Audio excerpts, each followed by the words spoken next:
Assalamualaikum warahmatullahi wabarakatuh. Perkenalkan, nama saya Sala Oktabella, NPM 19754025, akan mempresentasikan tentang barang publik. Barang publik yaitu seperti lampu jalan atau dikenal juga sebagai penerangan jalan umum, merupakan lampu yang digunakan untuk penerangan jalan di malam hari sehingga mempermudah berjalan kaki, memakai sepeda, dan pengendaraan kendaraan lainnya melihat dengan lebih jelas jalan atau medan yang akan dilalui pada malam hari sehingga dapat meningkatkan keselamatan lalu lintas dan keamanan ini para pengguna jalan dari kecelakaan maupun kegiatan atau aksi kriminal.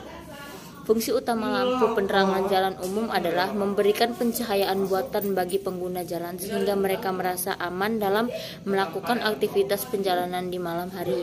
Lampu penerangan jalan umum merupakan barang-barang elektronik yang rentan atau dapat dikatakan memiliki umur pakai yang pendek, sehingga kegiatan perbaikan dan pemeliharaan mutlak dibutuhkan. Perbaikan dapat meliputi perbaikan jaringan, penggantian lampu yang mati, ataupun pengecekan kondisi PJU. Kegiatan pemeliharaan dan perbaikan terus dilakukan secara berkala untuk menjaga agar lampu PJU dapat berfungsi dengan baik dan optimal. Untuk hal tersebut dibentuk tim lapangan yang ditugaskan untuk PJU yang mati. Diupayakan dilakukan dengan segera mengingat kondisi jalan yang gelap dapat menurunkan konsentrasi pengendara dan mengurangi rasa aman dari pengguna jalan. Selain hal tersebut, penempatan dan penataan PJU yang baik dapat menambah estetika dan keindahan lingkungan jalan, sebagaimana jenis peralatan elektronik lainnya. Lampu penerangan jalan juga memerlukan tindakan perawatan dan perbaikan guna memastikan lampu PJU dapat berfungsi sesuai dengan yang diharapkan, sehingga masyarakat pemakai jalan terhindar dari hal yang tidak diinginkan akibat kondisi jalan yang gelap. Eksternalitas: kerusakan lingkungan. Penyebab kerusakan lingkungan hidup. Penyebab kerusakan lingkungan hidup secara umum bisa dikategorikan dalam dua faktor, yaitu akibat peristiwa alam dan akibat ulah manusia.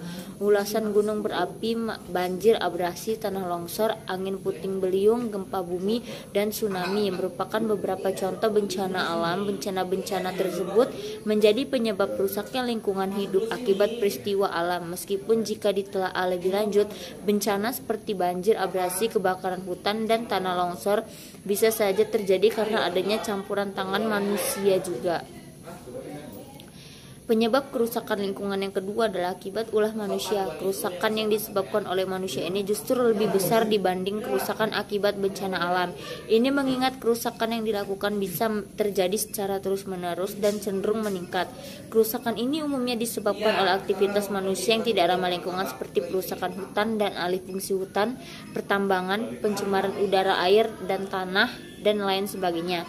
Penyebab yang terjadi pada gambar ada pembakaran yang dilakukan manusia, baik membakar sampah maupun kebun yang mereka bakar.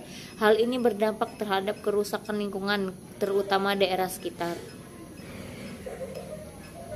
Hak kepemilikan, yaitu rumah. Rumah merupakan salah satu kebutuhan mendasar bagi manusia. Selain makanan dan pakaian, rumah sebagai tempat tinggal merupakan salah satu kebutuhan pokok. Kendaraan rumah di perumahan ini bermacam-macam tergantung pada tipe yang mereka beli.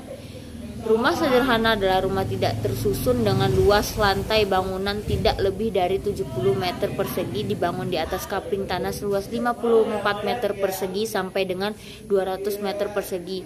Rumah menengah adalah rumah tidak bersusun di atas kapling tanah seluas 54 meter persegi sampai dengan 600 meter persegi.